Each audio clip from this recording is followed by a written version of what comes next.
एक बेटे ने अपने बाप के साथ किया ऐसा काम सुनकर आप भी चौंक जाएंगे। मेरा नाम संदीपा है। मैं एक आम घरेलू औरत हूँ। मेरे पति का नाम सुमेश है। हम दोनों एक दूसरे से बहुत प्यार करते हैं। मेरे 3 बेटियां हैं जो तला ऊपर की हैं। मैं अकेली अपने बच्चों के साथ एक छोटे से घर में रहती हूँ। घर के काम में हाथ बटाने के लिए हमें किसी की ज़रूरत थी। एक दिन मेरे पति ने मुझसे कहा, ये लो, भगवान ने हमारी परेशानी हल कर दी। मैं इन्हें लेकर आया हूँ। ये मेरे बॉस का नौकर है। वो 2 महीने के लिए बाहर गए हैं तो उन्होंने मुझे बोला कि इतने तुम इन्हें अपने घर ले जाओ।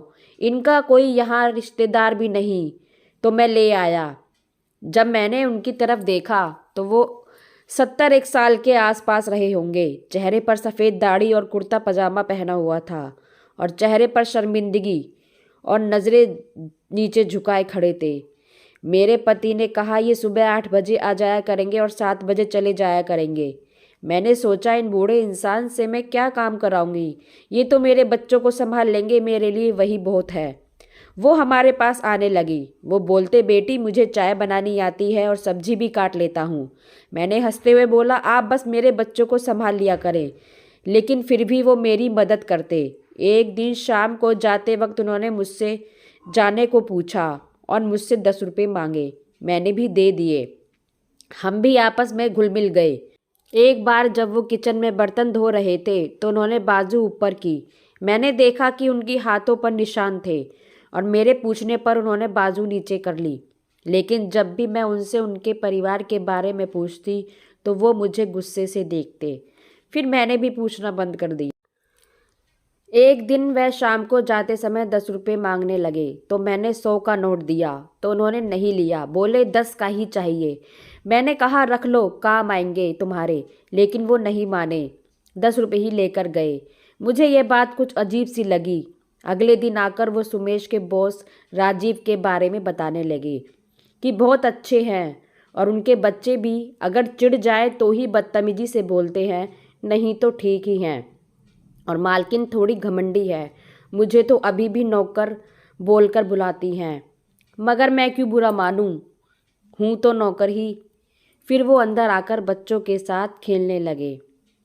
ऐसे ही हमें उनके साथ 2 महीने गुजर गए। फिर मैंने उनसे उनके परिवार के बारे में पूछा तो उन्होंने बताया कि मैं जब भी घर जाता हूँ तो पहले बहू पानी लाती है और फिर पूछती है, गरम गरम खाना बन गया है, ले आऊं? लेकिन तुम हो कि बिना खिलाए भेजती ही नहीं। और पोते पोते तो बाबा बाबा बोलकर पास आकर बैठ जाते हैं और बेटा काम से आकर मेरे पैर दबाता है। मैं मना भी करता हूँ पर मानता नहीं। मैंने कहा, क्या नेक दिल औलाद है आपकी। और बोले कि मेरी पत्नी घर जाते ही पूरा दिन क्या क्या होता है सब बताती है और मेरा इंतज़ार करती रहती है। दरवाजे पर ही खड़ी रहती, मुझसे बहुत प्यार करती है। मैंने कहा कि यही मजबूत मोहब्बत होती है। मैंने उससे पूछा कि आप ये रोज़ 10 रुपये क्यों मांगते हो तो उन्होंने बोला कि मेरे घर आना, सब देख लेना। मुझे वो बिटिया बोलते थे। फिर एक दिन मैं और सुमेश उनके साथ उनके घर गए और देखा कि उनका घर एक वीरान सी बंद गली में था। और जब हम उनके घर में पहुंचे तो दरवाज़ा एक झटके से खुल गया। कोई ताला व कुंडी नहीं लगी थी और अंदर जाते ही मैं हैरान सी रह गई कि वहाँ एक चौक व 3 कब्रें थे जो खाली पड़े थे। एक कोने में एक कब्र थी और उसके पास एक चारपाई थी। फिर बाबा ने हमसे कहा, तुम बाहर क्यों खड़े हो, अंदर आओ। और अंदर आकर उन्होंने कब्र के पास अगरबत्ती जलाई और बोले, लाजो, देखो कौन आया है तुमसे मिलने। मैंने कहा था ना कि बिटिया आने की जिद कर रही है, तो लो मैं ले आया आज। और फिर उन्होंने कहा कि मैं अपनी बहू को बुलाता हूँ, रसोई में होगी। वहाँ गई तो देखा पूरी रसोई मिट्टी से ढकी थी, मानो कोई सालों से यहाँ किसी ने काम न किया हो। मैं समझ गई कि शायद बाबा का परिवार किसी हादसे का शिकार हुआ है और बाबा अपनी तन्हाई मिटाने को नौकरी करते हैं। फिर वो हमें अपने कमरे में ले गए। वहाँ जाकर मैं हैरान हो गई। एक दीवार पर फोटो लगी थी जिसमें बाबा अपने बेटे के साथ खड़े थे। तभी मेरे पति ने कहा कि ये तो मेरे सेठ जी हैं, तो क्या आप मेरे बॉस के पिताजी हैं? उनकी आंखों में आंसू आ गए। वो बोले, नहीं, मैं तो नौकर हूँ। उनकी असलियत सुनकर हमारे होश उड़ गए। उन्होंने बताया कि मैं अपने सेठ रफ़ी जी के यहाँ शुरू से काम करता था और मेरी पत्नी मेरे माँ बाप का पूरा दिन ख्याल रखती थी और मैं जब भी रफ़ी साहब के यहाँ से काम करके घर आता तो वो मुझे बचा कुचा खाना देते। इसी तरह हमारा गुजर बसर हो जाता। उस समय राजीव छोटा था तो हम बहुत गरीबी से गुजर बसर किया।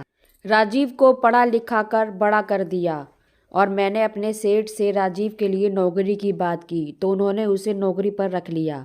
मैंने भी सोचा कि अब बेटा कमाने लगेगा तो मैं नौकरी से छुट्टी लेकर घर बैठ जाऊंगा और अपनी पत्नी के साथ समय बिताऊंगा, क्योंकि मैं उसे समय नहीं दे पाता था। लेकिन ऐसा कुछ नहीं हुआ। सेठ की एक बेटी थी जो बहुत घमंडी और बदतमीज़ थी, जो मुझे हमेशा नौकर कहकर बुलाती थी।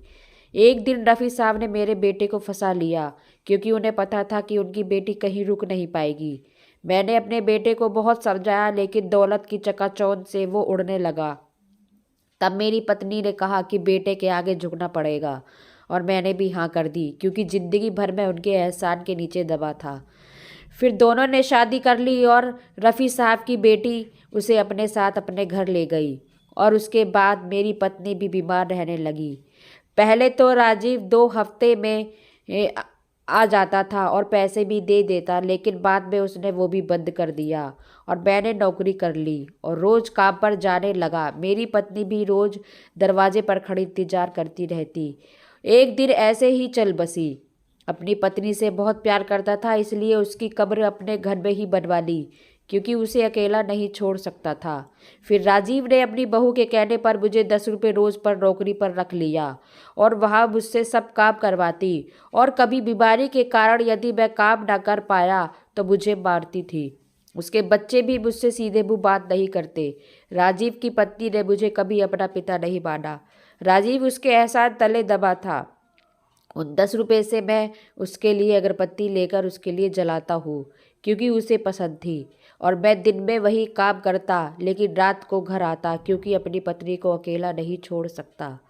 तो फ्रेंड्स, ये कहानी आपको कैसी लगी कमेंट्स बॉक्स में ज़रूर बताइएगा और कहानी को लाइक व शेयर ज़रूर कीजिएगा और चैनल पे नए हैं तो सब्सक्राइब कीजिएगा। धन्यवाद।